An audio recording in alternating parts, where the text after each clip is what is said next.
Company empezamos con eh, el pensamiento de y nuestro lema de salvar el mundo comiendo insectos, tal y como lo menciona. Pues básicamente ustedes conocen todos los problemas que tenemos en el mundo. Básicamente estamos rodeados de problemas en términos de que la tierra habitable es muy utilizada para agricultura, más del 50%, en las emisiones de CO2 provenientes de la industria alimenticia, de la producción de alimentos, por supuesto, y además que el alimento disponible no va a ser suficiente para los aproximadamente 10.000 millones de personas que seremos en tan solo 30 años. Estos problemas fueron básicamente lo que nos enamoramos de los problemas, así es como decimos Alejandro, mi socio cofundador y yo, que nos enamoramos de esto y queríamos encontrar una solución. Queríamos ese aporte y poder hacer este cambio, ¿verdad?, en el mundo. Así fue como descubrimos el alimento del futuro, que son básicamente que desde nuestro punto de vista, parte de las soluciones, los insectos.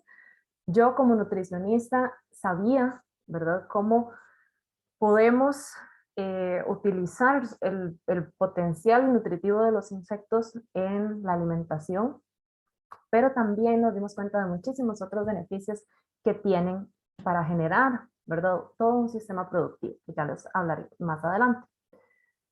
Si no lo sabían, ¿verdad?, esos son algunos beneficios nutricionales de los insectos, dentro de los cuales podemos destacar que son fuente de proteína, también son fuente de fibra y tienen micronutrientes importantes para el desarrollo humano, como la vitamina B12, calcio, zinc, que son comparables, ¿verdad?, incluso mejores competitivamente en relación a algunas otras fuentes de proteína tradicionales.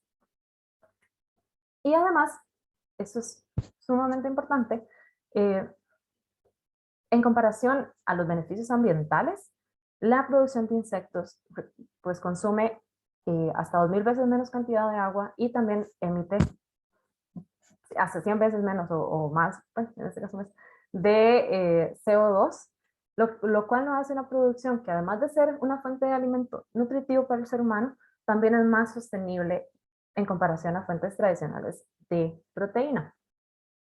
Y como les decía, no solamente nosotros quisimos orientar nuestra empresa hacia la sostenibilidad ambiental y obviamente a la nutrición y seguridad alimentaria, sino que también nos dimos cuenta del potencial, y así fue como lo realizamos, del impacto socioeconómico que puede generar la producción de insectos en un país como Costa Rica o incluso Centroamérica o Latinoamérica.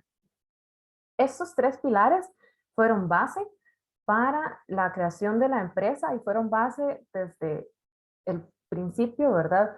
Y creo que es importante atacar estos tres frentes también para lograr esos sistemas alimentarios sostenibles, ¿verdad? No es solamente que sea sostenible por un lado y que igual genera algún problema por otro.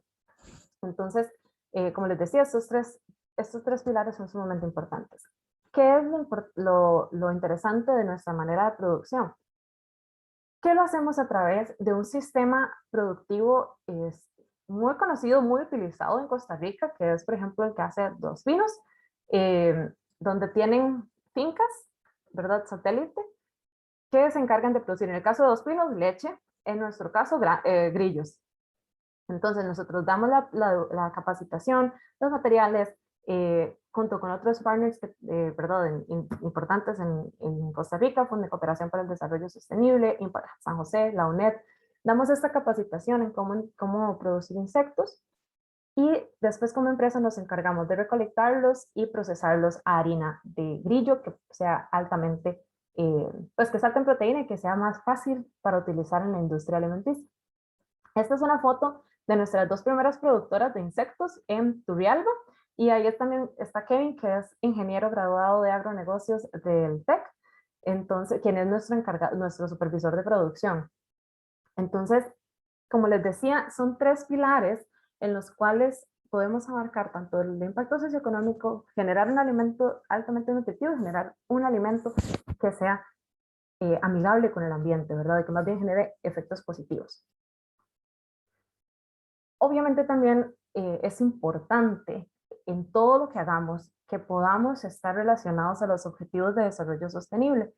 Esto también es como la columna vertebral que nosotros desde el inicio de la empresa y desde antes, ¿verdad? Como profesionales, nos dejamos guiar por esto para poder pues alinear toda la empresa y también puedes alinear todo el impacto. Realmente los agronegocios tienen impacto en todos los objetivos del desarrollo sostenible prácticamente, entonces tenemos que dejarnos guiar por los objetivos de desarrollo. Si no los conocen, los invito a que puedan investigar un poco más y pues también averiguar cómo podemos ir contribuyendo a esta Agenda 2030. En general, ¿verdad? Nuestra solución, como les decía, que es producción de insectos para consumo humano, para transformarlos en harinas altas en proteína para consumo humano, se alinea con los ODS, se alinea con la generación de productos innovadores para el país y generar este impacto socioeconómico, empleos en zonas rurales. Y además estamos ofreciendo un producto que es de mejor calidad por las condiciones también climáticas de Costa Rica a un mejor precio que pues obviamente la competencia. Pero eso nosotros no lo hemos podido hacer solos y obviamente aquí está toda esta red de apoyo importante y que creo que lo que destacaría de acá es que en todo lo que hagamos y generando, ¿verdad? Estos sistemas alimentarios sostenibles, no podemos hacerlo solos y tenemos que pues, colaborar con las instituciones, organizaciones, personas, organizaciones civiles que sean necesarias para ir generando mayor impacto. Esta es una presentación muy rápida y breve de cómo en Costa Rica Insect Company nosotros estamos promoviendo estos sistemas alimentarios sostenibles y creo que desde el génesis de la creación de la empresa lo diseñamos también y lo pensamos de esta manera. Entonces, de verdad, bueno, ahí están nuestras redes y si ustedes tienen alguna otra pregunta o les interesa saber pues algo más de la empresa, con muchísimo gusto pueden escribirnos o igual pueden comentarme o preguntarme a mí directamente en este espacio. Muchísimas gracias, Daniela. Creo que abrimos, ¿verdad?, el foro con una visión muy innovadora, muy integral también, ¿verdad? Y que también creo que nos abre los ojos sobre las posibilidades justamente del asunto de nuestro foro, de cómo los agronegocios pueden contribuir a esta sostenibilidad e inclusividad en los sistemas alimentarios. Vamos a darle ahora el espacio al profesor Nelson, a quien le pedimos también, por favor, que entonces durante los próximos 10 minutos nos dé su ponencia. Posteriormente entraríamos con el señor Luis Fernando Ceciliano. Adelante, don Nelson, un gusto tenerlo acá. Sí, muy buenos días. Pues primero que todo agradeciendo a la Escuela de Agronegocios del Tecnológico por la invitación. Y pues muy agradecido porque me toca dar una charla que para nosotros es muy importante y que venimos desarrollando desde hace muchos años en Costa Rica, tratando de promover lo que es el tema del desarrollo de la acuicultura a nivel nacional y pues también a nivel internacional. Yo tengo una presentación que ya las voy a compartir. Y les agradezco si me indican si la presentación se puede ver bien. Sí, ya la estamos viendo, perfecto. Ok, muchas gracias. Ok, bueno, este tema pues me resultó muy interesante, la temática del foro, sobre el potencial que tienen los agronegocios para lograr sistemas agroalimentarios sostenibles, porque la acuicultura como tal calza perfectamente en la temática, es un tema de actualidad y es un tema del futuro, ¿verdad? Es un tema que en los próximos años nos va a competir mucho trabajar en el tema de negocios que estén relacionados directamente con el agro, ya que pues nosotros que trabajamos en este sector estamos totalmente convencidos que el agro va a ser la fuente de alimentos para los próximos 30, 40 años, por el tipo de demanda que va a existir a nivel mundial. El tema de la acuicultura pues es sumamente importante en este desarrollo, principalmente como comentaba la compañera anterior, el tema de los objetivos de desarrollo sostenible, ¿verdad? Que estamos enfocados en el cumplimiento de estos ejes que realmente nos van a hacer competir y desarrollar las nuevas tecnologías que van a venir para el futuro.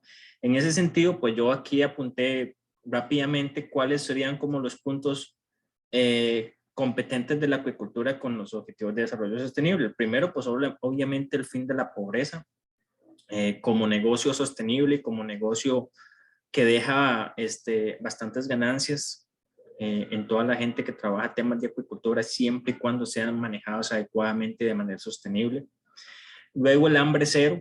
Definitivamente estamos trabajando en un área que producimos un alimento de excelente calidad en todos los sentidos, tanto en aguas continentales como por ejemplo en los océanos, en el mar o en los diferentes golfos donde puede producirse la acuicultura. Y tenemos también el tema de la producción y el consumo responsable, porque efectivamente eso es lo que se está aplicando a nivel mundial asociado a temas de acuicultura, ¿verdad? Y por último, pues obviamente la vía submarina en el sentido de que nos corresponde no solo producir como tal, sino también proteger la vía marina asociado a pues la producción y el desarrollo de la acuicultura, que es en lo que nosotros estamos trabajando. Básicamente, pues acá quisiera comentar un poco sobre cómo puede la acuicultura ayudar a transformar nuestros sistemas alimentarios. En este sentido, bueno, hay varios puntos que son muy importantes que debemos tomar en consideración para que esto sea una realidad. Lo primero que todo es contribuye a sistemas alimentarios que sean más resilientes y sostenibles, ¿verdad? Es muy importante en el sentido que la acuicultura nos permite no solo desarrollar producción a gran escala, sino también a pequeña escala.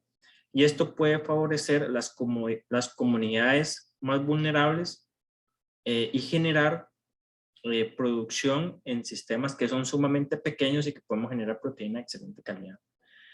Mejorar la dieta y la salud de las poblaciones mediante una mejor nutrición. Como ahorita les los voy a mostrar, la acuicultura como tal provee un componente nutricional sumamente completo e incluso es uno de los alimentos más importantes para mejorar la dieta a nivel mundial, obviamente en las personas. Proporcionan nuevas oportunidades de empleo y comercio.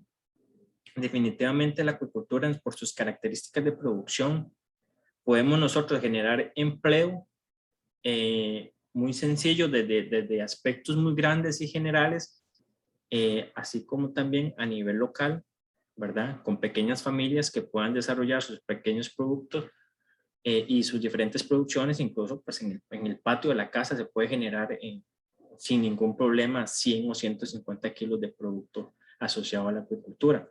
Y pues este punto que es sumamente importante es que reduce la presión sobre la pesca de captura, y eso lo vamos a ver ahorita porque definitivamente la acuicultura como tal no es un sustituto, sino una alternativa a la pesca de captura, porque sabemos que definitivamente los océanos ya están en problemas críticos por toda la sobrepesca que existe, y pues la acuicultura viene a ser la solución para esta problemática que se está afrontando a nivel mundial.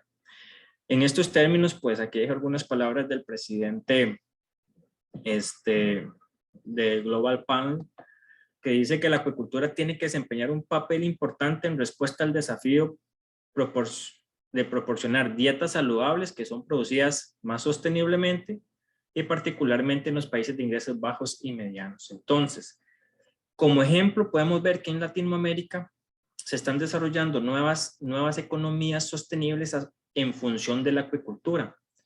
Y como estamos trabajando en países donde existen muchos problemas económicos, pues definitivamente la acuicultura es una opción bastante viable y oportuna para solucionar todos estos inconvenientes que se están generando a nivel mundial.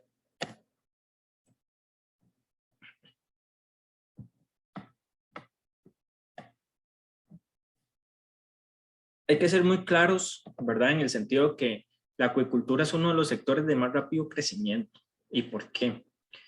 Porque existe una producción mundial proyectada de 105 millones de toneladas por año para el 2029. Entonces, imagínense la capacidad mundial que existe en torno al desarrollo de la acuicultura, ¿verdad? Países como China, que generan la mayor producción de los peces y crustáceos que se obtienen a través de la acuicultura, casi no extraen tanto producto del mar como si lo hacen otros países. Entonces esta proyección pues son 105 millones de toneladas que lo que van a hacer es venir a alimentar al mundo, ¿verdad? Prácticamente.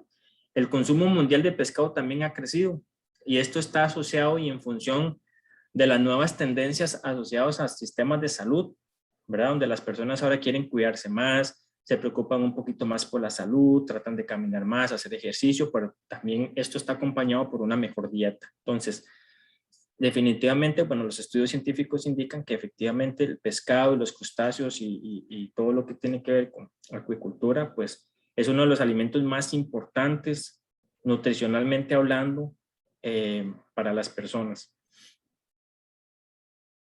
Y la demanda proyectada por pescado se espera que aumente al 16.3% a finales de la década, ¿verdad? Esto está incrementando la presión sobre la pesca de captura.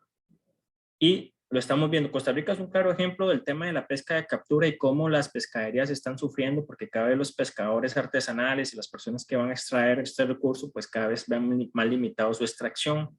De ahí que las alternativas asociadas como la acuicultura, pues ahorita están siendo un eje importante de desarrollo a nivel nacional y muchos de los gobiernos locales, por ejemplo, y los gobiernos centrales están enfocados en ver cómo hacen para que esto siga creciendo y se siga desarrollando en el país.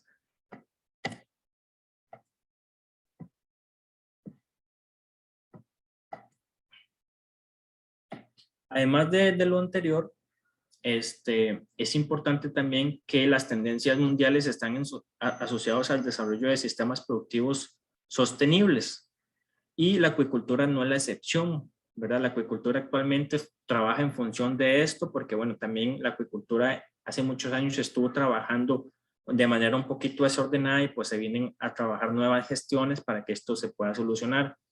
Y pues estas prácticas vienen a ayudar, bueno, a reducir un poco la dependencia de fuentes de proteínas terrestres, como lo mostró la compañera anterior. Yo no traje un ejemplo parecido, pero, o sea, si yo pongo a comparar las características nutricionales de los productos obtenidos de la acuicultura y lo comparamos, por ejemplo, con lo que se tiene en carne de res, definitivamente, pues hay muchísimas ventajas de producir más productos asociados a la acuicultura que productos obtenidos de especies terrestres. Hay que ver también, bueno, el pescado es una fuente de proteínas, ácidos grasos de omega 3, micronutrientes y para muchas poblaciones, pues el pescado es un alimento de un origen accesible y asequible. En términos generales y como ejemplo, por ejemplo, la tilapia es una especie que se puede producir en muchos ámbitos, en muchas condiciones y que al final es una proteína con las mismas características que otras especies de peces, por ejemplo, y una persona puede producirlo detrás en su casa, ¿verdad? Sin ningún problema y dar proteína a su familia sin inconvenientes. Algunos puntos importantes de la acuicultura con respecto al hambre, bueno, sabemos que la acuicultura alcanzó un récord productivo histórico de 114.5 millones de toneladas en el 2018 y ya en las diapositivas anteriores vimos que la proyección va a incrementar. La acuicultura también se ha convertido pues en una fuente de pescado disponible para consumo humano, o sea, sin ningún problema. O sea, la gente actualmente, antes el pescado y los crustáceos estaban dedicados más como a un tipo de población, pero actualmente todos estos productos son accesibles en todos los niveles de la población. Y la acuicultura, pues, obviamente seguirá dominando el mercado de los alimentos de origen marino, y podría tener un efecto transformador en la forma de alimentar a la población mundial. Y ya eso se está viendo en todo el mundo, ¿verdad? A nivel mundial la gente está consumiendo más productos asociados a la acuicultura, asociados a las pescaderías, y pues esto se está reflejando en cómo han cambiado las dietas de las personas que se han venido preocupando un poco más por su salud. Don Nelson, estamos acercándonos a los 10 minutos. Bueno, voy a hablar un poquito más rápido sobre esto, porque esto nada más es para que ustedes se den cuenta cómo lo que vengo diciendo está en función también de lo que se está desarrollando en el mundo. Esto básicamente lo que nos indica es las estadísticas que se tienen en los informes. El último es el que se obtuvo en el 2018, de cómo el total de la pesca de captura, ¿verdad? Que llega a 96.4 millones de toneladas, en la pesca de captura continental están 12 millones de toneladas y la pesca de captura marina está con 84.4 toneladas. Sin embargo, podemos observar que en total de la acuicultura se han generado 82.1 toneladas de producto, ¿verdad? Entonces, porcentualmente, estamos llegando casi lo que se está obteniendo de la acuicultura a equiparar lo que se está obteniendo de la pesca de captura a nivel mundial. Y aquí lo que podemos ver es una estratificación de lo que se está produciendo en temas de acuicultura por especies. Entonces vean la diversidad de especies que genera la acuicultura. O sea, se pueden trabajar con algas, se pueden trabajar con crustáceos, con peces de aleta, animales acuáticos, moluscos, crustáceos y otro tipo de variedades. Entonces hay una gran diversidad de alimentos que las personas pueden consumir.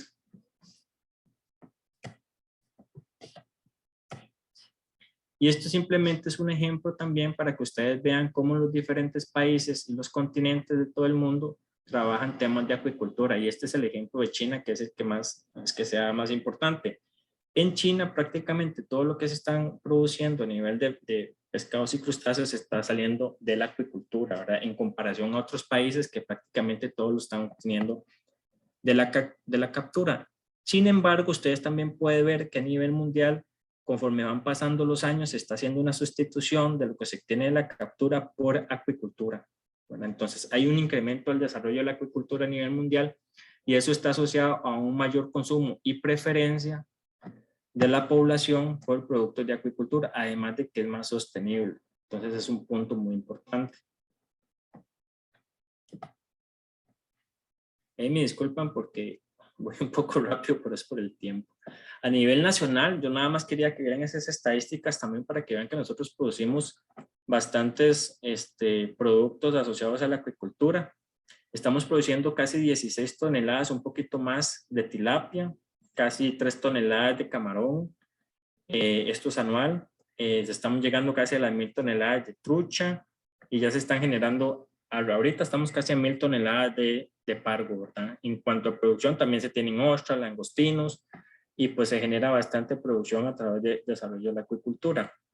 En Costa Rica, bueno, actualmente existen unos 287 productores acuícolas que generan más de 2000 empleos, que es también parte de la sostenibilidad, y prácticamente el 70% generado por el cultivo de la tilapia. Vean qué importante también este dato es que el consumo per cápita de 10.4 kilos y la mayoría de la producción nacional se exporta a Estados Unidos y Europa, siendo otros pescados tipo tilapia y pengasio. Actualmente tenemos un déficit de casi 1000 toneladas de producto de pescado, que es lo que se está importando solo en función del pangasio. Se están importando casi 1000 toneladas de pangasio a Costa Rica y esto lo podríamos sustituir por producto nacional sin ningún problema, porque el pangasio viene generalmente de Vietnam, ¿verdad? Entonces vean que tenemos déficit en producción acuícola.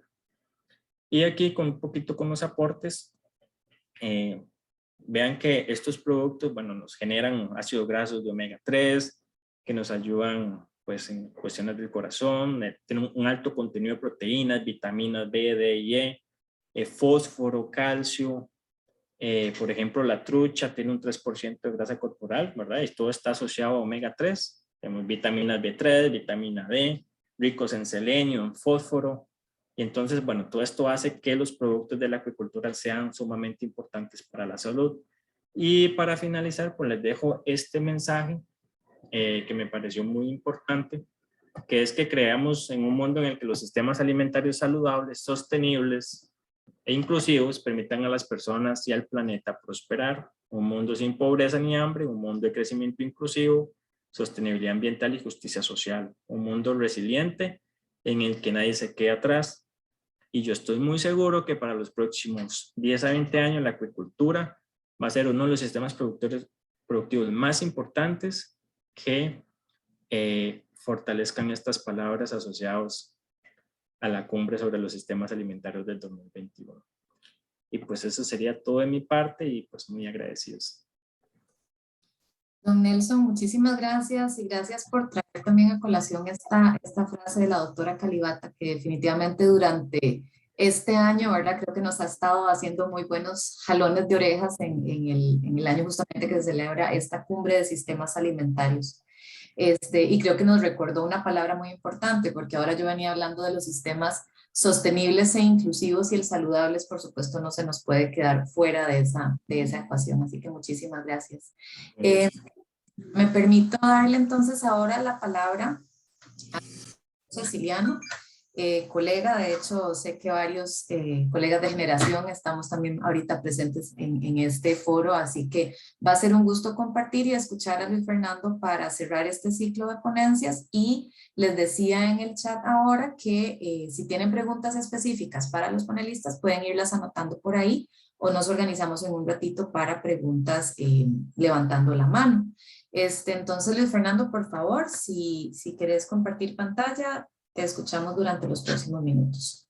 Sí, muchas gracias, Laura. Buenos días, estimables. Mi agradecimiento primero que todo a la Asociación de Estudiantes y a la Escuela de Agronegocios por la invitación, y también a los dos distinguidos panelistas que me han precedido. De hecho, me alegra muchísimo que don Nelson haya usado datos del Estado Mundial de la Pesca y la Acuicultura, que es una de las publicaciones bandera de la FAO y que precisamente el año pasado se dedicó al tema de sostenibilidad. De verdad que me alegra mucho. Voy a compartir también la pantalla para presentarles algunos poquitas diapositivas que preparé para asistir la presentación. Me dicen, por favor, si pueden ver el contenido. Sí, perfecto, Luis Fernando. Perfecto. Bueno, vamos a pasar entonces de una vez. Primero quería poner un poquito en contexto el tema de la presentación, y me voy a apoyar en los datos y en la información del SOFI 2021, que es el estado de la seguridad alimentaria y de la nutrición en el mundo.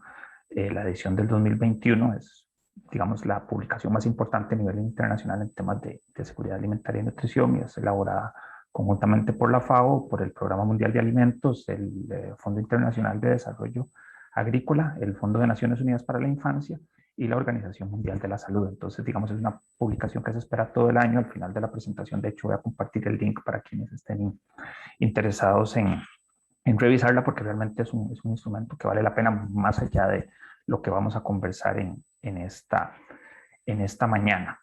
Algunas cifras entonces, nada más para ponernos en contexto. Desafortunadamente, a 2020 tenemos 811 millones de personas subalimentadas. En algunos casos se habla de 720, pero yo siempre pues prefiero utilizar el umbral más alto. Esto significa que son más o menos 161 millones más personas que en el 2019. Es un salto de aproximadamente un 25%, y representa esa cantidad de personas aproximadamente un 10% de la población mundial. Solo en América Latina, entre 2019 y 2020, aumentaron en 14 millones las personas con problemas de subalimentación, y estoy seguro que desdichadamente Costa Rica agregó a esos 14 millones algunas decenas de miles de personas. También tenemos 3.000 millones de personas sin acceso a una dieta saludable, alrededor del 40% de la población mundial. El costo de esa dieta se definió en un promedio de más o menos $3.8 por persona por día. En el caso de América Latina, la cifra aumenta un poquito, como a 3.96, $4. Eso equivale más o menos a 2.500 colones. Y bueno, me dirán ustedes también si con 2.500 colones en Costa Rica una persona puede tener o no una dieta saludable basada en al menos tres comidas. Pero esos son los datos que se manejan promedio internacional. También tenemos a 150 millones de niños menores de 5 años con retraso en el crecimiento, un aumento más o menos de 8 millones con respecto del año 2019. Y tenemos a otros 45 millones de infantes, también menores de 5 años, que padecen de emanciación. Para los que no están familiarizados con ese término, se refiere básicamente a la pérdida de más de un 10% de masa corporal de manera involuntaria, y asociado a algún problema de fiebre, de debilidad o de diarrea en un periodo de más o menos 30 días. Y también, ya para terminar, digamos, con esta parte de malas noticias, tenemos a 630 millones de mujeres entre 15 y 49 años con desnutrición. Hasta aproximadamente un 30% de las mujeres en todo el mundo que están en esa parte, digamos, etaria. con estos problemas, y con una particularidad de que hay una afectación desigual porque las mujeres son más proclives a padecer inseguridad alimentaria con respecto a los hombres. De hecho, es aproximadamente un 13% más de proclividad a padecer inseguridad alimentaria lo que las mujeres sufren. ¿Qué más les puedo decir? No agregué, para no hacer muy grande el cuadro, el problema de la epidemia de la obesidad también, ¿verdad? Es lo que tenemos en el otro extremo, niños obesos y adultos obesos, especialmente en países de ingresos medios altos y de países de ingresos altos. ¿Cuáles son las causas de esta situación? Bueno, tenemos dos vertientes. La primera, causas externas, y la segunda, digamos, causas un poco más internas que tienen que ver con cada país. Para esta publicación se definieron 3 causales externos principales. El primero, los conflictos, se trata básicamente de guerras, conflictos prolongados, países que han quedado al borde de la hambruna por esta situación y que vemos todos los días en las noticias: Yemen, Somalia, Siria, más recientemente Afganistán. Por otro lado, tenemos la variabilidad y los extremos climáticos que nos afectan a todos, pero con un impacto desigualmente proporcional en los países en desarrollo y muy particularmente en los pequeños estados insulares en desarrollo, esas pequeñas islas que se ubican en todo el mundo, algunas inclusive en la parte caribeña de América Latina, y que reciben un impacto desigual y que, pues, de no cambiar la situación, probablemente cuando este siglo se acabe, muchas de estas islas van a quedar sumergidas en agua. También, pues, como habrán todos notado, ¿verdad?, las épocas secas son cada vez más largas y más calurosas, mientras que las épocas lluviosas son cada vez más intensas, pero también son más cortas. Y por otro lado, como tercera causa externa, tenemos a la desaceleración económica, las oscilaciones de mercado, todo esto pues agravado por la pandemia por COVID-19. El impacto sobre América Latina ha sido especialmente fuerte porque saben que nuestra región es especialista en exportar bienes primarios, ¿verdad?, artículos de minería como cobre y demás, y por otra parte también la exportación de alimentos, ¿verdad? Tenemos grandes productores de alimentos en nuestro continente como Argentina, como Brasil, productores de carne, productores de soya. Y entonces, cuando todos estos términos de intercambio se deterioran, pues evidentemente hay una afectación importante, una desaceleración económica, y esto incide en la calidad de vida de las personas y por ende en la disponibilidad de alimentos. Y ya pasando ahora hacia la parte de causas internas, pues obviamente, y es el tema que nos trae a esta reunión hoy, es que los sistemas agroalimentarios en términos generales no son sostenibles. ¿Por qué? Porque, bueno, hay problemas, cadenas de suministro que no son eficientes, el uso inapropiado, la ausencia de tecnología, ¿verdad? Cómo es que se utilizan los insumos para producir, cómo es que se maneja el suelo, cómo es que se gestiona el recurso hídrico, y también la cuestión de pérdidas y desperdicios de alimentos, donde pues obviamente doña Laura y doña María Fernanda nos pueden dar cátedra, pero sí creo que es una cuestión importante, un componente importante de la sostenibilidad dentro de los sistemas agroalimentarios. Y luego tenemos también problemas por baja productividad, diversificación insuficiente, que pues podemos dejar para otro momento. Lo importante acá, y quiero que les quede ese mensaje, es que, digamos, en este momento no vamos, si seguimos así, no vamos a alcanzar el ODS 2, que es de erradicación del hambre,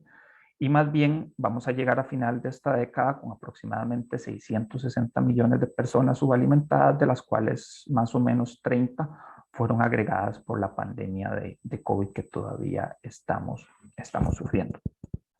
Para poder volver a encaminarnos y sacar esta tarea titánica, diría yo, en los 8 años que quedan de implementación de la Agenda 2030, nosotros necesitamos que los sistemas agroalimentarios se transformen y se vuelvan más resilientes para que puedan abordar las causas que vimos en esa diapositiva precedente y que de alguna manera pues puedan proporcionarle a la gente dietas que sean más saludables y también que sean asequibles, porque no podemos hacer nada si pues hay disponibilidad de alimentos, pero los precios no le permiten al consumidor acceder a ellos. Entonces, ¿qué es lo que propone la FAO para que los sistemas alimentarios se puedan volver más sostenibles de acuerdo con el estado de la seguridad alimentaria y la nutrición del mundo 2021? Son 6 vías o 6 caminos. Nos vamos a concentrar solo en el 4 y el 6 por propósitos de tiempo y porque creo que también son los más pertinentes para el tema del agronegocio, intervenir a lo largo de las cadenas de suministro de alimentos para reducir el costo. Esto no quiere decir, digamos, que van a haber intervenciones artificiales ni nada de estas cuestiones. Ahora más adelante lo vamos a ver, ¿verdad? No es una cuestión, digamos, de intervención de Estado o cosas de este tipo. Y por otro lado, el fortalecimiento de los entornos alimentarios para que también el comportamiento de los consumidores pueda cambiar y de alguna manera pues puedan tener unos hábitos un poquito, digamos, más positivos en la salud y en el medio ambiente. Paso a la diapositiva siguiente, perdón. Ok, acá está. El tema 4 que les hablaba, o el camino 4, intervención en las cadenas de suministro para reducir el costo de los alimentos. Tenemos un contexto donde hay numerosas cargas de malnutrición, la paradoja del obeso malnutrido, que son personas que tienen problemas de su alimentación, pero que al mismo tiempo están obesas. Y esto es básicamente por la ingesta excesiva de carbohidratos y muy frecuentemente también de comida ultraprocesada, y esto afecta con muchísimo mayor intensidad a los países en desarrollo. Por otro lado, históricamente los gobiernos y los organismos internacionales, incluidos la FAO, habían hecho muchísimo hincapié en la cantidad, digamos, de calorías y de proteínas que las personas ingerían para paliar la subalimentación, y pues no se le prestó suficiente atención al consumo de frutas, al consumo de vegetales, que también, digamos, son necesarios para tener una dieta saludable. Así que pues todo enfoque para que podamos hacer frente al hambre y a todas las formas de malnutrición necesariamente tiene que pasar por la sostenibilidad de las cadenas de suministro agroalimentario. Y en este apartado que sigue, en este punto 2, es donde me permití enumerar para la consideración de ustedes algunas cuestiones donde yo estimo que el agronegocio puede ayudar a conseguir o alcanzar esa sostenibilidad en los sistemas alimentarios. Lo primero que hay que considerar es que el sector privado y por ende el agronegocio es un socio indispensable no solo para alcanzar la sostenibilidad de estos sistemas alimentarios o agroalimentarios, sino también para alcanzar los ODS, como lo subrayaron los dos panelistas que me precedieron, especialmente el ODS 2, conversamos un poco, ¿verdad?, de erradicación del hambre, y también el ODS 17, que es el de asociaciones, ¿verdad?, el tema de asociaciones público-privadas. Después, a mí también me gusta resaltar que la sostenibilidad tiene 3 vertientes. No es solamente sostenibilidad ambiental, sino que también es sostenibilidad económica y sostenibilidad social. ¿Y por qué les digo esto? Porque frecuentemente, sobre todo en temas que tienen que ver con cambio climático, se tiende muchísimo a responsabilizar a la agricultura del problema de las emisiones de gases, especialmente a la ganadería. ¿Por qué? Porque pues, naturalmente las vacas, los animales en general, respiran y tienen que emitir dióxido de carbono. Sin embargo, nos olvidamos que la energía y el sector de transportes también tienen una responsabilidad muy importante, mucho más alta que la agricultura. De hecho, la agricultura no es el primer emisor de gases de efecto invernadero. Entonces, por eso es que a mí siempre me gusta señalar esa cuestión. No estoy diciendo que la agricultura tiene que quedarse pasiva y ver qué pasa, ¿no? Todo lo contrario. Pero, digamos, esa responsabilidad, si bien es compartida, también tiene que ser diferenciada, ¿no? Por otro lado, el agronegocio es una fuente de conocimiento, de innovación y de tecnología natural, porque está gobernada por el deseo de lucro, ¿verdad? Es decir, todos los que están en la actividad agrícola lo hacen pensando en que van a tener una remuneración, un pago justo por la actividad a la que se dedican. Entonces eso es lo que desencadena conocimiento, innovación y tecnología. Otra de las contribuciones que puede hacer el agronegocio a la consecución de sistemas agroalimentarios sostenibles es asumir un rol que se basa en principios. Es decir, no es que pueden operar sin reglas o sin responsabilidades. Tiene que estar todo enmarcado, digamos, dentro de un marco institucional dentro de los países donde puedan operar con libertad, sí, pero con responsabilidad. Por otro lado, es conveniente que en algunas actividades se haga un reajuste de las prioridades y de las estrategias comerciales, porque es necesario que las prácticas sostenibles se introduzcan, ¿verdad? Hay que hablar abiertamente de los costos ocultos, los costos sanitarios ocultos, los costos climáticos ocultos, la gestión de las compensaciones, lo que se llaman trade-offs, cómo afectan los subsidios a la sostenibilidad de los sistemas agroalimentarios. De hecho, hay una serie artículos interesantes por ahí por internet donde ustedes pueden ver cómo, por ejemplo, la política agraria común de la Unión Europea causa un daño terrible en términos de sostenibilidad ambiental a la producción agrícola. Y por otro lado, pues naturalmente, y eso es algo que el sector privado, el sector del agronegocio siempre ha hecho, es la generación de inversiones para subsanar brechas, ¿verdad? En un contexto de estrechez fiscal, por lo menos en el caso de Costa Rica, realmente pues no es el Estado el que está en capacidad en este momento de facilitar transporte, facilitar infraestructura, sino es al sector privado al que le conviene y le corresponde también desarrollar esta tarea, ¿verdad? Por otro lado, la generación de datos es importante porque permite eficientizar muchísimo el uso de los recursos, ¿verdad? Y finalmente, pues el tema del empoderamiento de las mujeres y los jóvenes es una cuestión, digamos, de deuda histórica por la afectación desproporcional que especialmente las mujeres sufren cuando se trata de cuestiones de seguridad alimentaria, ¿verdad?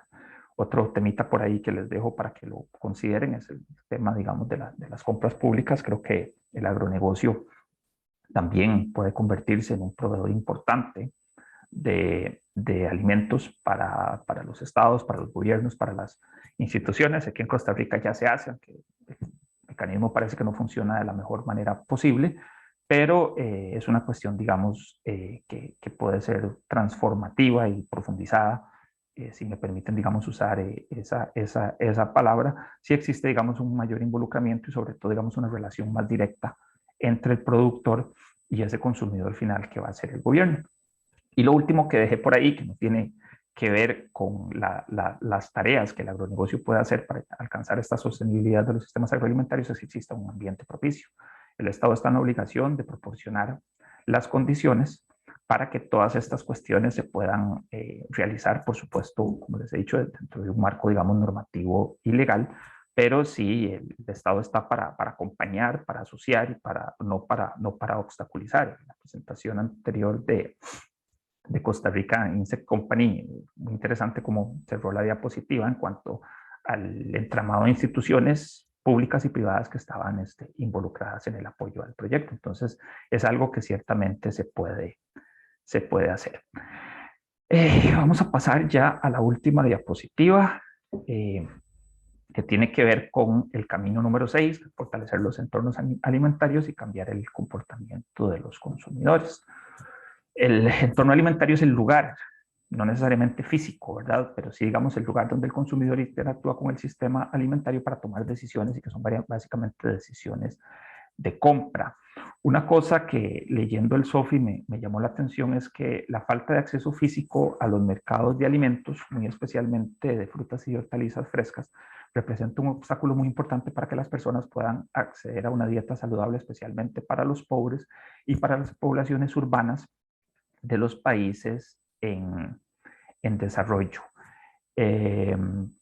Eso es lo que les quería compartir en cuanto a la parte del contexto y en cuanto a el potencial del agronegocio para poder alcanzar la sostenibilidad en sistemas agroalimentarios desde esta perspectiva de entornos alimentarios y comportamiento del consumidor. Creo que hay un tema, digamos, de responsabilidad, es decir, voy a tratar de resumir todo lo que tenemos en ese último cuadrito para ajustarme al tiempo. El consumidor tiene derecho a saber qué es lo que está consumiendo. Entonces, la publicidad de lo que el agronegocio produce tiene que ser responsable. Tiene que haber una educación nutricional, tienen que haber, digamos, unas prácticas de etiquetado apropiadas. De hecho, he estado leyendo con mucho interés este proyecto de ley que está presentado en la Asamblea Legislativa y que ha recibido un rechazo importante de la Cámara Costarricense de la Industria Agroalimentaria, o alimentaria, perdón, porque dicen que los condena que condena a muchos de los asociados a que no se vendan más sus productos, bueno, seguramente porque tal vez el proyecto de ley todavía no está perfectamente, digamos, finalizado, enfocado. Creo que se puede hacer algo interesante. No se trata de una cuestión que sea confiscatoria, porque finalmente el cliente o el consumidor es quien decide finalmente qué consume y qué no consume, pero sí es importante que las personas sepan qué es lo que están comiendo, especialmente cuando se trata de una manufactura de alimentos procesados, ¿verdad? Todo ese tema de grasas trans, azúcar, pero también es importante reconocer, digamos, el rol que la inocuidad alimentaria juega, ¿verdad? Costa Rica es un campeón en esa cuestión. El tema de la fortificación, por ejemplo, tenemos muchísimos años de consumir arroz fortificado en ciertas regiones del país. Así que todas estas prácticas de manufactura creo que se pueden compaginar, se pueden revisar y siempre pues buscando hacia esa tan deseada sostenibilidad. Por otra parte, creo que la agricultura urbana y la periurbana también da muchas posibilidades. Entiendo que hay una tendencia muy fuerte a producir alimentos en espacios públicos de ciudades, en los jardines de las casas, en techos, etcétera. Entonces esto creo también es muy importante, y rescatar nuevamente el rol importante del agronegocio como proveedor de inversiones para subsanar brechas, ya lo dijimos, en infraestructura y en transportes, y no olvidarnos de la parte del consumo local en la cuestión de agricultura urbana y periurbana, y también lo que decía el profesor Nelson sobre la cuestión de la acuicultura y cuán importante sería, digamos, tratar de favorecer un poco más lo que se produce de pescado en el país en lugar de estas importaciones que se traen de Asia, un pescado que por lo menos en particular a mí no me gusta mucho. No, digo, no me gusta el sabor, no es que no me gusta que se importe, ¿verdad? Eso es un tema de mercado y de precios, pero sí sería importante pues tratar de encontrar algún tipo, digamos, de sustitución en esa parte, y reitero, pues creo que el agronegocio tiene mucho que aportar ahí. Lo último, nuevamente, el ambiente propicio. Nada de esto se puede hacer si el Estado no le da al sector privado, al agronegocio, las condiciones para que se puedan implementar estas cuestiones.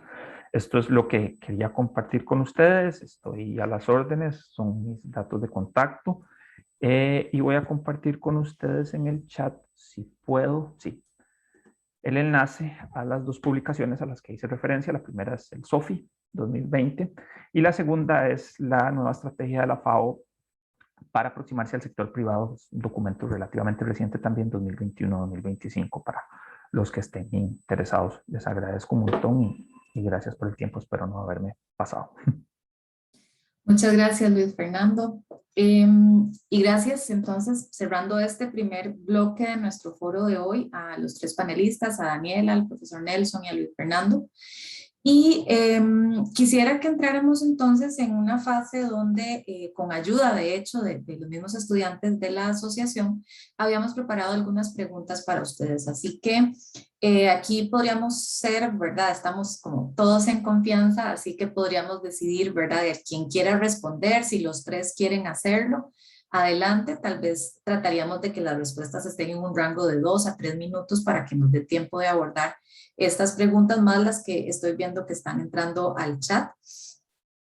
Así que para arrancar, quisiera como sintetizar, ¿verdad? La riqueza de visiones y percepciones que estamos recibiendo de los panelistas, porque estamos viendo, ¿verdad? Por un lado que tenemos, bueno, desde una visión empresarial y de emprendedurismo hasta otra visión académica y una visión muy internacional, donde se conjugan procesos de educación, de política pública, que bien se veía como que más bien habilite o detenga algunos de estos procesos que nos puedan llevar hacia sistemas alimentarios más sostenibles, y cómo se conjuga también una visión desde la producción del alimento o desde su origen hasta la fase de consumo y esta perspectiva nutricional también de la que nos hablaban los panelistas. Y resumiendo incluso o agregando, una de las derivaciones que salen de estos diálogos nacionales que se celebraron en el país y del cual algunos de nuestros estudiantes fueron incluso partícipes, y que era lo que nos llevaba como una ruta país hacia la cumbre de sistemas alimentarios celebrada hace poco. El presidente de la República resumía parte de estos resultados y nos decía que como líneas de acción identificadas para Costa Rica estaba la transformación innovadora, por supuesto la investigación y la innovación, principios de agroecología, necesariamente el fomento de las inversiones, la bioeconomía y las soluciones basadas en la naturaleza, y el estímulo de toda una serie de elementos que también faculten la participación de la agricultura familiar. Así que, teniendo todo este contexto que nos dan los panelistas, más esta hoja de ruta que esperamos ¿verdad? Vaya a definir parte del norte de los sistemas alimentarios en nuestro país, y también teniendo esta visión en la que el agronegocio, entonces, si es que lo estamos visualizando como parte de este sistema alimentario donde van a haber empresas, ¿verdad? U organizaciones, no es una isla, ¿verdad? No es una isla en términos de la organización, ni es una isla en términos solo de lo local, sino también de lo que pasa a nivel global. Quisiera preguntarle a los panelistas, ¿cómo consideran ustedes? Bueno, primero, ¿dónde están los principales retos entonces que los agronegocios tienen en materia ambiental, de seguridad alimentaria y económica para lograr estos sistemas alimentarios más sostenibles y cómo podríamos lograrlo a partir de este tipo de agronegocio al que ustedes tienen más afinidad o desde la visión que tienen también desde su rama profesional? Quien guste empezar. Básicamente es eso, ¿dónde encontramos los principales retos y cómo podría aportarse entonces desde los agronegocios a la consecución o a sobrellevar estos retos que estamos viendo?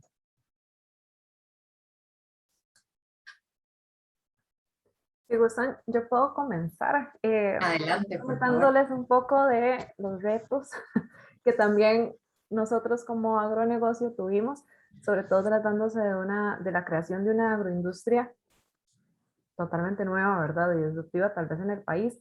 Entonces, nada más para contarles, por ejemplo, y me llamó mucho la atención esto que decía Luis Fernando sobre cómo el Estado, ¿verdad? Debe proveer todo este ambiente para que puedan generarse estos agronegocios. A nosotros nos tomó 2 años poder obtener todos esos permisos en Costa Rica para poder producir, comercializar y exportar polvo de grillo pues, desde Costa Rica hacia el mundo. Entonces, eso, o sea, estoy totalmente de acuerdo en que el Estado es quien tiene que facilitar esto, pero también con la creación, ¿verdad?, de nuevos agronegocios, de nuevas propuestas, se va moldeando ¿verdad? Porque lo que pasa es que no digamos, el Estado no va a pensar como, ay, deberíamos incluir esta actividad si no existe, ¿verdad? Entonces, se va moldeando pues, toda esta administración y toda esta regulación. Oportunidades hay muchas, ¿verdad? Y hay muchas actividades, y yo creo que lo más importante es mantener en cuenta desde el principio, ¿verdad? Estos pilares de que sea una propuesta que ofrezca, ¿verdad? Una solución nutritiva, también buena para el ambiente y que genere un impacto a nivel social y a nivel económico. Pensando en que el impacto no tiene que ser lineal o el crecimiento no tiene que ser lineal o exponencial, sino que pueda distribuirse, ¿verdad? Que pueda ser como un círculo y que a medida que el impacto va creciendo, que impacte positivamente en todos estos sistemas o actores que rodean ese emprendimiento o esa propuesta o ese trabajo. Entonces, manteniendo, ¿verdad?, todas estas aristas que hemos estado conversando. Muchas gracias, Daniela. Tal vez sí, don Nelson o Luis Fernando, intervención. Sí, bueno, en mi caso, igual complementando lo que dice, bueno, Daniela y don Luis, dentro de los retos que tienen probablemente los agronegocios, y es parte de la experiencia que hemos tenido nosotros cuando vemos a los productores que quieren generar nuevos emprendimientos, pues obviamente asociado a la acuicultura, pero no deja de ser una realidad nacional para todos los diferentes tipos de agronegocios que se generan en el país. Dentro de estos retos que se tienen, pues obviamente a nivel de creación de una empresa, el tema de permisos siempre va a ser una limitante a nivel nacional, porque en Costa Rica hay demasiados limitantes para crear una empresa por toda la tramitología que se tiene que desarrollar y muchas veces uno choca con pared entre las diferentes instituciones que incluso muchas veces ni siquiera se ponen de acuerdo a quién le corresponde cada procedimiento, ¿verdad? Con respecto a esto, sí puedo indicar que actualmente en algunos ámbitos a nivel de gobierno están tratando de agilizar algunos procedimientos y ser un poquito más claros en la forma de desarrollar cada uno de los sistemas. Yo creo que la pandemia y todos los conflictos que se han vivido en los últimos 2 años con respecto a esto ha hecho que el gobierno como tal sea un poquito más libre en la forma de plantear todos estos requisitos y ser un poquito más flexibles también para que los productores puedan generar sus empresas, sean más ágiles y pues que los permisos salgan un poco más rápido, porque al final eso es lo que se ocupa para ponerse a funcionar los permisos. Otros retos que se tienen son los costos de producción que tienen los productores, ¿verdad? En Costa Rica es un país donde conseguir materia prima es cara, y muchas veces esto limita mucho la producción porque las personas dicen, bueno, yo quiero generar mi empresa, pero por las condiciones de costos, bueno, puedo generar 1000 toneladas, pero yo quisiera generar 5 toneladas, entonces, pero no me da la economía. Entonces, este es un factor que también limita mucho la creación de las empresas porque es complicado, ¿verdad? Tener ese capital semilla para iniciar un proyecto como tal. Y hay algo muy importante, bueno, que se menciona, la participación del Estado es importantísima en la generación de estos emprendimientos, porque el Estado es el que define prácticamente todo en el sentido de cómo se tienen que desarrollar, quiénes pueden acompañar. Por ejemplo, bueno, tenemos el Ministerio eh, el MAC, ¿verdad? Y las políticas y el MAP pues tienen muchos funcionarios que podrían generar acompañamiento, generar nuevas políticas, generar líneas de acción, líneas de incluso de préstamos, a nivel de gobierno, involucrar a las diferentes entidades que están trabajando, por ejemplo, en temas sociales, por ejemplo, el IMAS, ¿verdad? Que trabaja una línea social que eventualmente uno pueda generar proyectos para estas personas que están en condición de pobreza y que a través de estas instituciones se puedan generar recursos para fortalecer y que instituciones como las universidades puedan acompañar y generar proyectos para este tipo de sociedades. Y pues definitivamente el tema de sostenibilidad sigue siendo un reto en todos los ámbitos, principalmente porque, como lo mencionó Luis, el tema de sostenibilidad no es solo lo ambiental, que uno siempre lo primero que piensa. O sea, sostenibilidad hay que la parte ambiental. Y Costa Rica tiene eso. Costa Rica es un país sumamente ambiental y siempre que se habla de sostenibilidad está en función de esto, pero existen los otros factores que comentó Luis, que la parte social y la parte económica, debe existir un balance en estos tres ejes para poder generar empresas y que la población en todos sus diferentes niveles puedan crecer económicamente y pues cumplir estas líneas de, por ejemplo, el hambre cero y el fin de la pobreza, ¿verdad? Que es uno de los puntos que definitivamente son muy complicados de cumplir, más en países latinoamericanos, y me parece que estos serían como algunos ejes importantes que se deberían tomar en cuenta con respecto a los retos que se tienen. Muy importante, don Nelson, y muchas gracias por su intervención, porque ahora en unos minutos me voy a permitir tomar parte de sus palabras, de hecho, para la siguiente pregunta.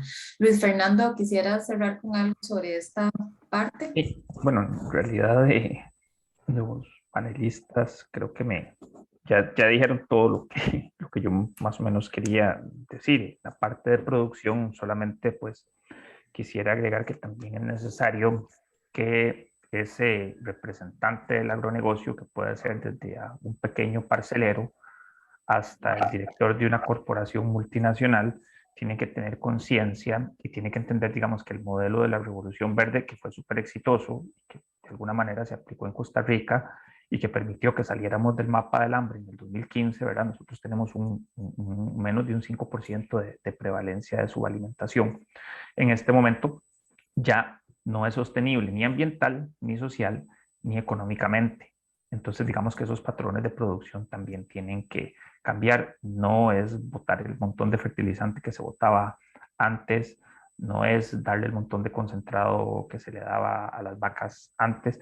Digamos que creo que esa parte tiene que cambiar, la parte del uso, el manejo y conservación de suelos, cómo se gestiona el agua, no sé, asociaciones con tipo sistemas agrosilvopastoriles, que no sea, digamos, un campo totalmente abierto, que hayan arbolitos, que haya un poquito, digamos, de biodiversidad, de agroecología, que eso sí es muy importante y eso pues pasa por la conciencia de cada productor.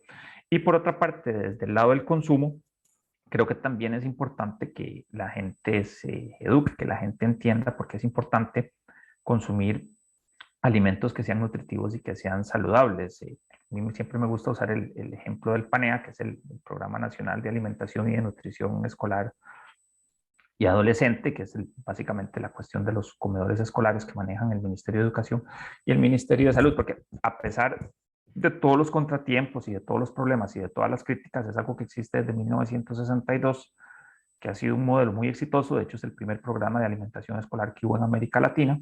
Y hace 2 años hicieron un cambio increíble, digamos, en las dietas. Por ejemplo, le quitaron a los chiquitos los jugos, los juguitos estos con 40% de fruta y sepa Dios lo otro, que era además del agua.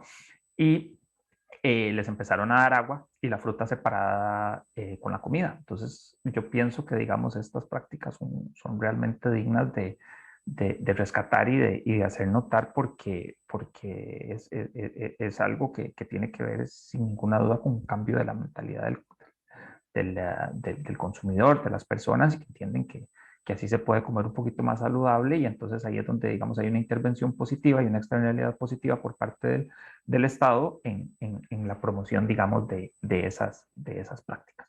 Eso es lo que quería comentar. Gracias. Si pudiera, perdón, si pudiera agregar, qué interesante que menciona esto de Panea. Justo hace 2, 3 años trabajé pues evaluando la implementación del nuevo menú, ¿verdad? En las instituciones, sí, en las escuelas y colegios. Y donde hubo mayor oposición fue en los adultos. Los niños se comieron la manzana y tomaron el agua tranquilos, ¿verdad? Y fueron más bien los papás que estuvieron como en resistencia de por qué ya no le van a dar a mi hijo ese jugo, a mi hija ese jugo, y que cambiaran todo tan drástico. Entonces, realmente, con quienes tenemos esa principal barrera, es más que nada con los adultos, ¿verdad? Ya, normalmente los niños atienden mejor cosas nuevas o diferentes, y si se empieza desde edades tempranas con esta educación nutricional, se va a mantener, ¿verdad? Justísima, pues en edades ya posteriores. Gracias, Daniela. Y bueno, creo que esto de hecho es el preámbulo para la próxima pregunta, donde me interesó mucho, ¿verdad? Los tres mencionaron desde las posibilidades de ya sea una política como la que mencionaba Luis Fernando o un emprendimiento como el que mencionaba Daniela, que tienden a ser disruptivos de lo que venimos acostumbrados a emplear, pero que también de todas formas esta innovación no tiene tampoco que ser contrapuesta a las buenas prácticas tal vez que tradicional o localmente existan. Sin embargo, muchas veces desde el agronegocio, y también los tres lo mencionaron, aquí es donde tomo parte de las palabras de don Nelson también, desde el agronegocio a veces esta parte social la dejamos un poco de lado, ¿verdad? Y si bien habían más preguntas preparadas, luego quisiera dar espacio a las que están en el chat, entonces voy a recortar un poquito, pero quisiera que nos detuviéramos en este aspecto. Pareciera a veces, ¿verdad?, que bueno, lo ambiental y temas tan estresantes para nuestros sistemas como el cambio climático tienden a ser, ¿verdad?, como centrales y medulares para abordar a nuestros sistemas. La parte económica es clara y evidente de un agronegocio, si no, no sería negocio. Pero a veces parece, y esto también lo menciono para nuestros estudiantes, ¿verdad?, que como ingenieros el tema social le toca a alguien más, ¿verdad? Y como si no tuviéramos nosotros como agronegocios que ver con ello. Pero entonces quisiera preguntarles a ustedes, desde su experiencia, ¿cómo podemos generar inclusión de género de poblaciones vulnerables, de poblaciones rurales o urbanas? Porque también a veces en el sistema alimentario pensamos o que todo pasa en lo rural o que todo pasa solo en quienes comen en la ciudad, y en realidad es integral. Pero ¿cómo podemos incluir a todas estas poblaciones para que realmente el agronegocio se convierta en base de este sistema alimentario sostenible, saludable e inclusivo? No quiero dejar de lado, sin que sea exactamente una población vulnerable, cómo incluimos a nuestros jóvenes también, y a nuestros jóvenes profesionales, que muchos de los que están acá en 6 meses, en un año, dichosamente van a estar incorporados al mercado laboral o emprendiendo. ¿Cómo podemos tener una visión entonces social dentro de estos agroecosistemas y estos sistemas productivos sin ir en detrimento también de esta visión de agronegocio? Más bien, ¿cómo los convertimos en potenciadores de esa inclusión? Quien guste iniciar.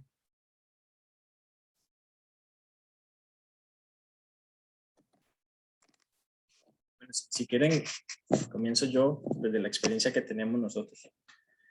Este punto es sumamente importante en temas de agronegocios, y es esa inclusión de comunidades que, por decirlo así, están un poquito más abandonadas o tienen más limitaciones para acceder a sistemas productivos o para generar ellos sus propios emprendimientos o generar alguna fuente de trabajo que los pueda sacar a ellos de una u otra manera de la pobreza, o al menos para mejorar un poco su estilo de vida, ¿verdad? En nuestra experiencia hemos logrado, o hemos visto también, que nosotros trabajamos en las zonas costeras, por ejemplo, y pues las estadísticas nacionales nos indican que probablemente, bueno, las zonas costeras son las más limitadas en estas áreas, pero la gente, cuando uno los visita y conversa con ellos, pues ellos quieren, ¿verdad? Ellos tienen la necesidad, quieren capacitarse, quieren generar, quieren producir, quieren tener nuevos ingresos económicos, quieren ofertar productos. Generalmente estas personas toda su vida se han dedicado a trabajar de esta manera. Por ejemplo, los pescadores, ¿verdad? Siempre han ido, sacan su producto del mar, lo comercializan, sacan sus ventas, tienen que generalmente vender a intermediarios. Esto es un punto muy importante que también no hemos conversado mucho, es el proceso de intermediación que existe cuando se genera un producto, ¿verdad? Y cómo un producto se encarece hasta el 100 o 200% por medio de la intermediación, y así es como llega al consumidor final. Pues puede ser un tema aparte que después se podría hasta discutir. Pero sí es muy importante que existen estos grupos sociales que necesitan y que están abiertos a generar este tipo de sistemas. Pero ¿qué es lo que pasa? El gobierno no coopera en ese sentido, y lo que se hace es dar recursos económicos a este tipo de poblaciones sin algo a cambio o sin un proceso educativo de por medio que los pueda capacitar para que ellos puedan generar sus emprendimientos.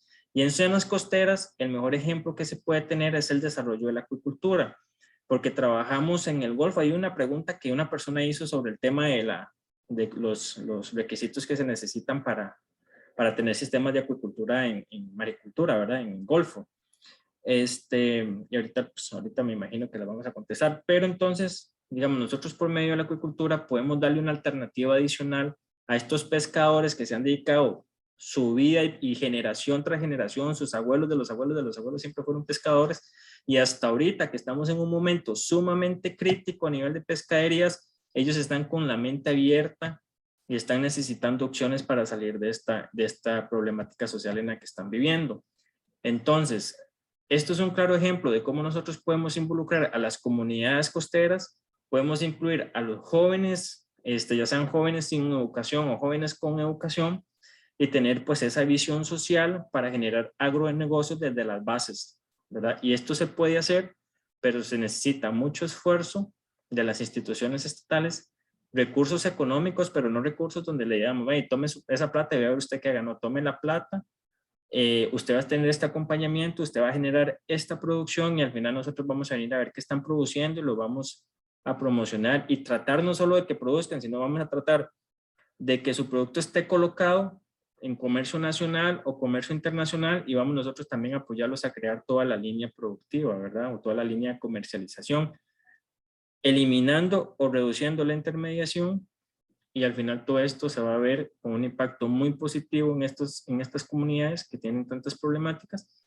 y que es una realidad, pero también es una realidad de que las podemos apoyar, y que con un buen programa se puede sacar a estas poblaciones adelante, creando al menos ejemplos exitosos que puedan ser replicables en los próximos años. Muchas gracias, don Nelson. No sé si rápidamente tuvieran que agregar también a este comentario, Daniela o Luis Fernando. Yo quisiera agregar nada más que, bueno, tenemos que recordar, al menos esta fue nuestra experiencia también, desde el principio queríamos generar un impacto positivo en el mundo, y no se puede generar sin tomar en cuenta a las personas, ¿verdad? Aquí todos somos personas, todos somos humanos, y ese impacto, ¿verdad? A medida que podamos ayudar y colaborar con más personas, va a ser mucho mayor. Entonces, ese fue básicamente el origen de nuestro programa de productores de insectos, que es lo que les comenté, ¿verdad? En el cual nosotros también pues, capacitamos, entrenamos a personas para que formen parte de nuestra cadena de producción. Y bueno, este es uno de los ejemplos, ¿verdad? Que tenemos, que es un modelo que funciona en el país, pero que también ya se ha implementado con otros sistemas productivos. Ahorita lo estamos intentando replicar con los insectos, pero básicamente es eso.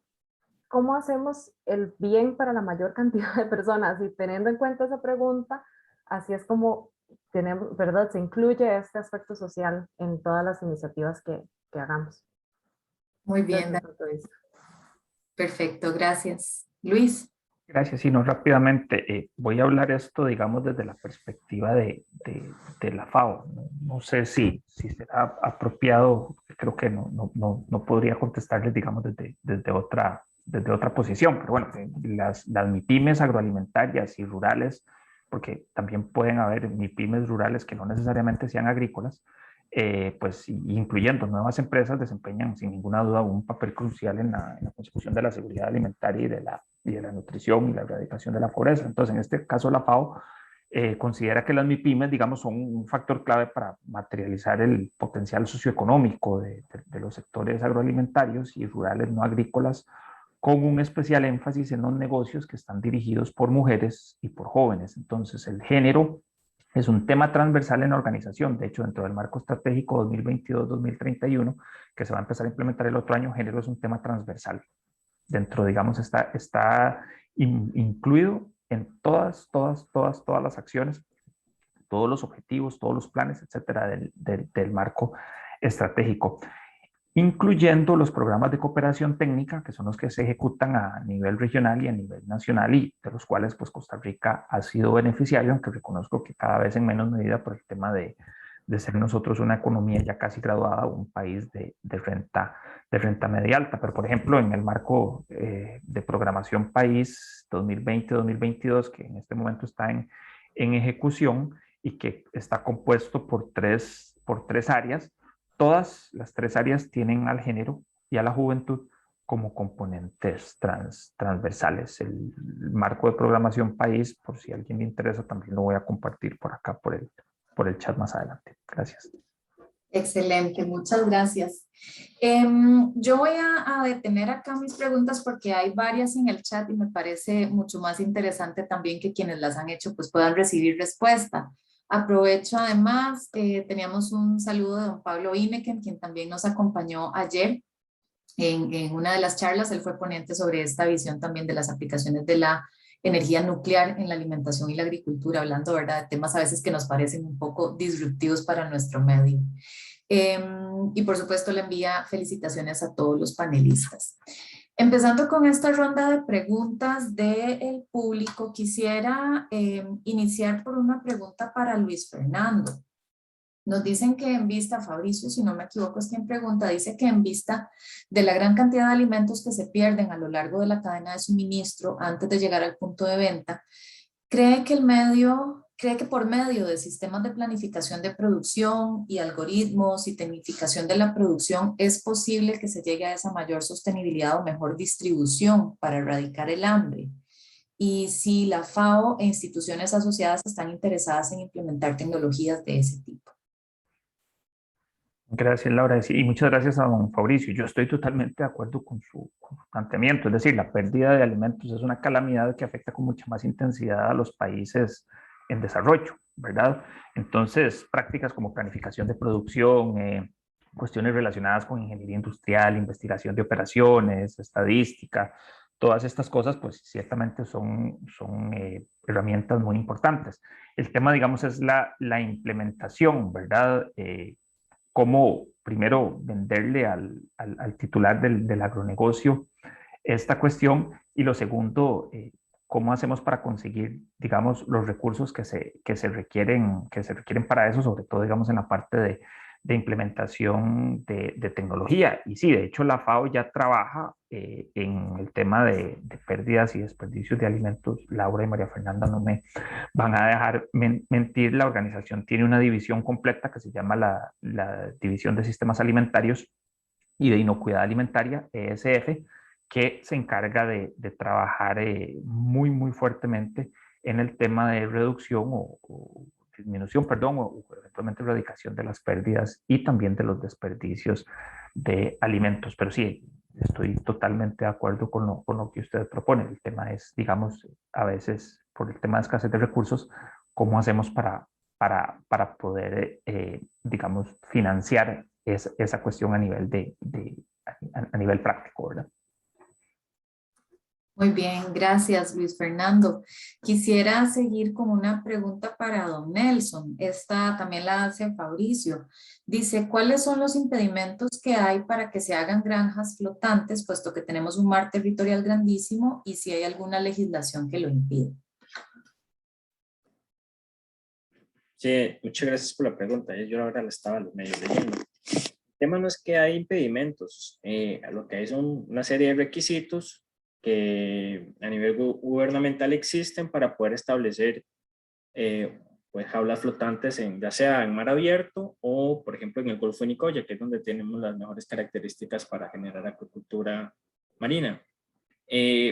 Los invito de una vez a la charla que va a haber en la tarde una compañera de nosotros, doña Silvia, sobre maricultura, que también ella pues va a ampliar un poco más sobre el tema, pero sí les digo que digamos, hace muchos años era complicadísimo generar acuicultura, bueno, maricultura como tal, porque, por ejemplo, el impacto ambiental que había que hacer y la forma en que había que desarrollarlo y garantizar que no hubiera impacto ambiental o fuera mínimo, era muy complicado todos los requisitos que se pedían, entonces había muy poca exploración sobre eso.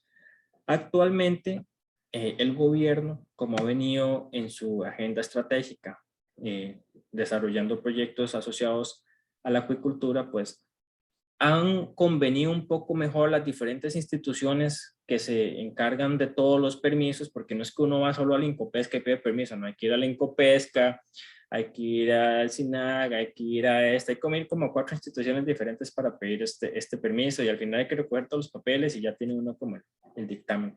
Pero ahora es un poquito más ágil, o sea, ya hay documentos donde uno los puede llenar, los completa y va entregando la documentación. Obviamente ahí tienen costos, pero ahora es un poquito más sencillo y se pueden hacer los procedimientos para generar maricultura ahorita sin problema. Tenemos varios ejemplos de maricultura en Costa Rica, una de ellas es Martec, que es la empresa de producción de pargo en quepos, que es la que está generando, quiere generar casi 1000 toneladas anuales de pargo, y pues obviamente ellos han cumplido con todos los documentos, y también pues tenemos algunas exploraciones en el Golfo de Nicoya con algunos pequeños productores, con ostras, principalmente con ostras, y pues digamos ahorita es nada más de conseguir pues los recursos, empresarios que quieran desarrollar otras especies, pero existe una política que está a favor del desarrollo de la maricultura en Costa Rica. Muchas gracias, don Nelson. Y que esto también coincide con algo que Daniela decía hace un rato en su presentación, y es que a veces, vamos a ver, ¿verdad? La legislación o el Estado o este entorno habilitante, si bien debe ser habilitante, a veces no va a la misma velocidad también de las innovaciones, ¿verdad? Entonces, es como avanzando poco a poco, yo creo, ¿verdad? Y también quienes tienen esa visión diferente son los que abren la posibilidad de que justamente se hagan esos ajustes también en el sistema, teniendo siempre esa mente muy clara sobre esa sostenibilidad, inclusividad y salud a la que queremos llegar. Paso a las preguntas para Daniela, hay varias. Entonces, bueno, voy a tratar de leer las 3 porque creo que algunas se pueden complementar. Entonces, la primera es de parte de Fabricio, que cuáles son los sistemas de producción que se están implementando, si es intensivo, extensivo, si utilizan cajones de plástico, de madera, si se trabaja con productores propios o externos. Gabriel también pregunta si dentro de este modelo, ¿verdad?, se está pensando en suplir alimentación de personas con harina de insectos o también implementar elementos para engorde de animales de granja. Y finalmente, tal vez desde un punto de vista también más vivencial, ¿verdad? Don Pedro dice que los felicita, que entiende el esfuerzo que han realizado y al día de hoy cómo se sienten viendo el logro de lo que ustedes han alcanzado. Adelante, Daniel. Listo. Ok, diría, para ir contestando y dar en orden, que es una combinación de modelos productivos, porque sí estamos, o sea, ahorita no podría categorizar alguno de los dos, porque utilizamos los recursos del ambiente para que sea una producción lo más extensiva posible, pero además buscando, ¿verdad?, la eficiencia en ese espacio productivo. Entonces, por eso menciono que es una combinación. Utilizamos cajas de plástico para la producción también, que son como lo que hemos encontrado ideal. Y sí, solamente le compramos insectos a las personas que son parte de nuestro programa de productores por una razón, la estandarización, porque también les brindamos el alimento para los insectos y, ¿verdad? Ocupamos, de manera que para lograr que se mantenga el valor nutritivo estándar del polvo de grillo, ocupamos que los insectos tengan el mismo valor nutritivo, las mismas condiciones, etcétera. Es precisamente por eso que estamos procurando, ¿verdad? Comprar a los productores de nuestro programa de productores. Nuestro enfoque es precisamente para humanos porque sabemos que, o sea, creemos que podemos hacer mayor impacto en el sistema alimentario general si enfocamos la creación de una nueva oferta alimenticia para los seres humanos, no necesariamente para los animales que nos comemos los humanos. Entonces, por eso ese es nuestro enfoque y de verdad muchas gracias por las personas que saben de todo lo que ha pasado con Creek. Realmente ahorita, como les puse en el mensaje, nos sentimos muy orgullosos, un poco cansados. Han sido 3 años ya casi oficialmente, 2 luchando contra las instituciones, pero realmente nos sentimos muy emocionados de ver todo el camino que hemos recorrido, los altos, los bajos, gracias al apoyo de Procomer, de Senasa también, es que se ha podido gestionar esta nueva industria. Entonces, realmente estamos súper emocionados de poder empezar ya a producir, a comercializar, a exportar con las y los productores del programa también. Excelente, muchas gracias. Tenemos por ahorita me parece que última pregunta que nos hace don Carlos Robles y creo que puede ser para cualquiera de los 3 o los 3 si gustan referirse a ella. Es que, ¿qué aspectos se deberían atender para ser más competitivos con las limitaciones de escala de producción que tiene nuestro país, de forma que se puedan atender las demandas internacionales? Y aquí me tomo la libertad también, ¿verdad?, de agregar que en el contexto de esta ansiada sostenibilidad hacia la que apuntan nuestros sistemas, el que guste.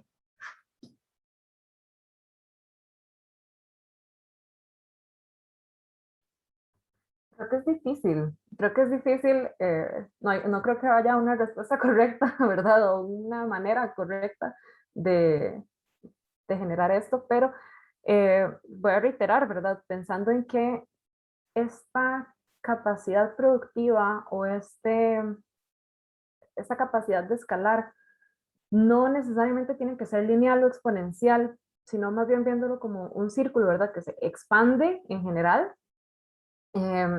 Así es como podemos ir generando un impacto positivo en el ambiente, en lo social, en lo económico y aumentando la capacidad productiva, ¿verdad? Y aumentando la producción de lo que sea. Porque a medida, y eso es lo que hemos visto, ¿verdad? Y es lo que nos trae en esta situación, que si se mantienen los sistemas alimentarios meramente lineales, enos aquí, ¿verdad? Entonces, tal vez pensando en un sistema circular que se expande en general, es una buena manera de verlo. Muy bien, gracias. Don Nelson, me parece que abre micrófono. Sí, no, nada más para comentar un poco sobre algunos aspectos competitivos que puedan hacer que los negocios fluyan de mejor manera, ¿verdad? Aquí yo estoy pensando en temas de calidad, en temas de frescura y valor nutricional. Definitivamente, digamos, productos nacionales, por sus características, ¿verdad? Pues poseen características de frescura que lo poseen los productos que son importados, por ejemplo, ¿verdad? Entonces, yo sí quiero hacer como un poquito de reflexión en el tema de la importación de productos, que no es que esté en contra ni nada, porque es parte del flujo que tiene que existir entre países, porque vendemos y traemos y es un tema de apertura de fronteras también. Sin embargo, digamos, muchas veces vienen productos de muy mala calidad que es consumido obviamente por nosotros, por las personas que vivimos en este país, ¿verdad? Y muchas veces por un tema de precio que incluso aquí hemos visto que el tema de precios los precios no son competitivos entre lo que se trae y lo que se produce a nivel nacional, genera que haya también ciertos inconvenientes con las empresas y su capacidad para competir con los productos que están viniendo de otros países. Y ahí que les ponía yo el ejemplo de que, por ejemplo, bueno, con el panga como tal, con el pangasio, que es un pescado que viene de afuera, se están generando casi 1.000 toneladas de producto que están ingresando al país de forma anual. Si nosotros pudiéramos producir o que hubiera un poco más de promoción a nivel nacional y nosotros ser competitivos y nosotros generar nuestros 1.000 toneladas de pangasio o sustituirle con otra especie acuícola, pues haríamos un gran beneficio a todos los productores nacionales que viven a partir de este tipo de productos, que son productos mucho más frescos, con un valor nutricional garantizado y no estamos consumiendo productos que no sabemos realmente su origen y sus condiciones de producción y que probablemente el valor nutricional esté muy por debajo de los estándares que se generan, ¿verdad? Aquí a nivel, en Costa Rica, ¿verdad? Entonces sería básicamente eso. Perfecto. Bien, vamos a ver, por tema tiempo, ¿verdad? Debemos ir cerrando, sin embargo, no sé si habrá alguna pregunta del público que alguien quisiera hacer verbalmente en este momento. Podremos abrir espacio para una, dos preguntitas si hubiéramos manos levantadas. Me parece que no las hay ahorita. Pero bueno, agradecemos mucho también que sí las postearon en el chat y que pudimos interactuar por esa vía. Daniela, no sé si querés referirte al tema, adelante, por supuesto. No, bueno, leyendo esta pregunta, ¿verdad? También de cómo se hace pues, para exportar, los puntos importantes y cómo competir, nada más estaba contestando eso. Primero, que se acerquen a Procomer. Primer consejo, muy importante. Segundo, que empiecen a conocer, ¿verdad? ¿Por qué quieren exportar? Tal vez, o sea, pensando un poco, y a dónde quieren exportar. Entonces, ya con estas dos cosas se pueden acercar a Procomer y ellos les van a decir cuáles son los requisitos y ya ahí empieza a ver todo el proceso. Esas son como las cosas principales. Y para competir, en realidad, hay muchas maneras de competir en el mercado internacional, por precio, por calidad, por ambas o por alguna otra razón. Bueno, ahorita está la producción que sea social, ética, etcétera. Pero todo esto va a depender muchísimo de la propuesta de valor que tiene el negocio y de cuál es cuál es ese valor que están generando. Entonces, si es por sostenibilidad ambiental, por justicia social, por inclusividad, por valor nutritivo, todas esas cosas están en la mesa, ¿verdad? Entonces es muy individual, pero perfectamente se puede competir. No necesariamente tiene que ser que ofrezcamos, perdón, el menor precio. Realmente no. También puede ser muchas otras cosas. Excelente, muchas gracias. Creo que vamos a ir cerrando, así que para despedirnos le pediría a nuestros panelistas que en un minuto, si tuvieran algún mensaje de cierre sobre cómo entonces sintetizar este potencial del agronegocio para lograr sistemas alimentarios sostenibles y con eso nos vamos a ir despidiendo. Habiendo sido Daniela quien queda aquí con micrófono abierto, creo que le damos el honor de ser la primera que nos haga ese mensaje de cierre. La agarramos muy desprevenida. Estaba pensando, pero no importa. Honestamente creo que la base de la producción y atacar, o sea, y volver a la producción primaria es base y es clave para lograr un sistema alimentario sostenible y saludable.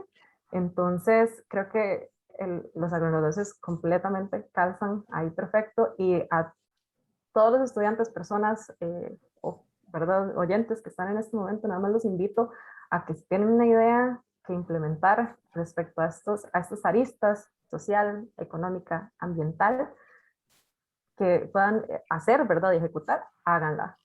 Todo el bueno que podamos hacer en el mundo es más que bienvenido. Muchísimas gracias. Luis Fernando. Gracias, sí. Lo primero, conciencia del lado del productor y del lado del consumidor. Del lado del productor no se puede seguir produciendo como se produce actualmente o como se producía antes, y el consumidor no puede seguir consumiendo como consumía hasta ahora o como consumía antes. Segundo, las asociaciones público-privadas, el Estado no puede ni tiene por qué hacerlo todo, y mucho menos en la situación tan delicada desde el punto de vista fiscal en que se encuentra Costa Rica. Y sí, creo que básicamente esos son los 2 puntos que les quiero dejar. Que tengan buen día. Muchas gracias, Luis Fernando. Don Nelson. Sí, pues básicamente yo pienso que los agronegocios por sí mismos tienen el futuro de la alimentación humana en todos los ámbitos que nosotros podamos pensar, tanto en volumen como en calidad, como en términos de nutrición, y que definitivamente pues existen muchas formas de producir y muchas alternativas de producción que nosotros podamos implementar para también incursionar en el tema del agro como tal, y que existen alternativas que sí estoy muy convencido de que pueden ser sostenibles, que ya hay ejemplos de proyectos sostenibles y que existen herramientas a nivel nacional y a nivel internacional que nos permiten aplicarlos y también ser eventualmente evaluados para nosotros garantizar este tipo de condiciones, y que esto nos permite generar valores agregados a la producción, que nos permite, pues como dijo Daniela, posicionarnos mejor en los mercados internacionales, no bajando precios, sino vendiendo calidad, y a nivel nacional generando una mayor cantidad de ingresos que nos permita mantener la producción a mediano o largo plazo, y que no seamos empresas de 2 o 3 años que después tengamos que cerrarlas porque no nos dieron las condiciones económicas para seguir manteniéndolas. Y es un tema de visión, de acompañamiento, donde muchas partes están involucradas, pero que es una realidad, y que yo creo que las empresas actualmente, a pesar de que estamos en un proceso de pandemia y que esperamos poder salir en 2, no sé, tal vez en 2 años, se pueden hacer, y pues es muy conveniente. Y un claro ejemplo es que pues, yo trabajo en temas de acuicultura, pues no tengo ejemplos más específicos. La acuicultura es un agronegocio como tal, que implica todo esto, que tiene muchos riesgos, pero también que bien manejados puede generar mucho dinero, muchas ganancias, ser sostenibles, y estamos produciendo un excelente producto como tal, de excelente calidad y un alta valor proteico, por ejemplo. Muchísimas gracias, don Nelson. Agradezco, ¿verdad?, a todos los que nos han acompañado en este foro, sus preguntas, comentarios. Y por supuesto no puedo dejar de agradecer a Daniela, una innovadora mujer emprendedora que nos da ejemplo hoy de cómo podemos trabajar. A don Nelson, un académico completamente conectado con el contexto, que nos da visiones muy interesantes de cómo podemos y debemos ir avanzando. Y a Luis Fernando, un colega, amigo de hace muchos años, quien nos da una visión internacional y quien ha llegado a poder transmitirnos también esta visión de una organización que lidera también nuestro sector y hacia dónde queremos llegar. Así que muchísimas gracias, y reitero también el reconocimiento a la asociación por toda la organización de esta semana en agronegocios. Los dejo con Alejandro por si hubiera más instrucciones de parte de la asociación. Muchísimas gracias, un honor para mí haber estado con ustedes. Bueno, básicamente agradecerles profundamente. Muchísimas gracias, doctora Laura, ingeniero Nelson, ingeniero Luis Fernando, licenciada Daniela. Muchísimas gracias.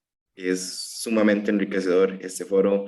Creo que nos deja a nosotros los estudiantes con una serie de desafíos y retos de salir a un mercado laboral, de salir al mundo fuera de la universidad, a revolucionar los agronegocios, a cambiar la forma en la que se están manejando los agronegocios, y a caminar a mejorar nuestros sistemas alimentarios completamente a través de la innovación tecnológica, a través de la transferencia de las instituciones hacia los productores, a través de la creación de políticas, como hablaban por ahí, y eso en los 3 ejes, ¿verdad?, que mencionaron Luis Fernando y Nelson, ¿verdad?, que es la sostenibilidad ambiental, económica y social. Muchísimas gracias también para que podamos emprender y revolucionar la alimentación. Salvamos el mundo comiendo insectos, como dijo Daniela, y todas esas revoluciones tecnológicas, ¿verdad?, que nos encaminan hacia los sistemas agroalimentarios sostenibles. Infinitas gracias, esperamos volver a contar con su participación. Agradecerle también a las personas del público por sus preguntas. Tenemos entre el público varias personas, por ahí está don Pablo Diniken, que ayer nos, como les mencionaba la profesora Laura, ayer nos acompañó en una charla increíble también sobre las aplicaciones de la energía nuclear en la alimentación y la agricultura. Tenemos al director de la Escuela de Agronegocios, don Carlos Robles. Muchísimas gracias, don Carlos. Tenemos profesores tanto de la Universidad Técnica Nacional, está Silvia Ramírez, quien nos va a dar la charla de la tarde, que es sobre la maricultura, entonces completamente invitados. Va a estar sumamente interesante y es nuestra última charla académica durante la Semana de Agronegocios. Tenemos profesores de la Escuela de Agronegocios también, profesora María Fernanda, profesor Manuel Monge, profesora Marianela Gamboa, muchísimas gracias. Y a todos los estudiantes y público en general que nos acompañaron, los voy a dejar con la presidenta de la asociación, Verónica, que va a hacer lo de la rifa. Yo quedo completamente agradecido y de verdad fue un honor poder contar con su participación. Vero. Hola, muy buenas tardes. Mucho gusto a todos. Primero que nada, agradecerle a los panelistas por acompañarnos el día de hoy, también al público y a Alejandro, que nos ayudó bastante con la organización de este evento junto con la profesora Laura. Ahorita vamos a proceder con lo que es la rifa. También agradecerles inmensamente porque durante todas las actividades que hemos hecho en Semana Agronegocios hemos tenido una participación increíble.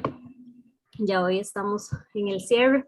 Instarlos a que participen en las últimas charlas. Ahorita en la tarde tenemos el cierre, que es un café con emprendedores, entonces vamos a estar escuchando a los muchachos que tienen emprendimientos acá en la escuela, nos van a compartir un poquito sobre su experiencia, entonces están total y cordialmente invitados. Ahora vamos a realizar la rifa. Y tenemos que Secundino Castro es el ganador. Muchísimas felicidades. Por favor, comunicarse con algún miembro de la asociación para coordinar con la entrega. Buenas tardes.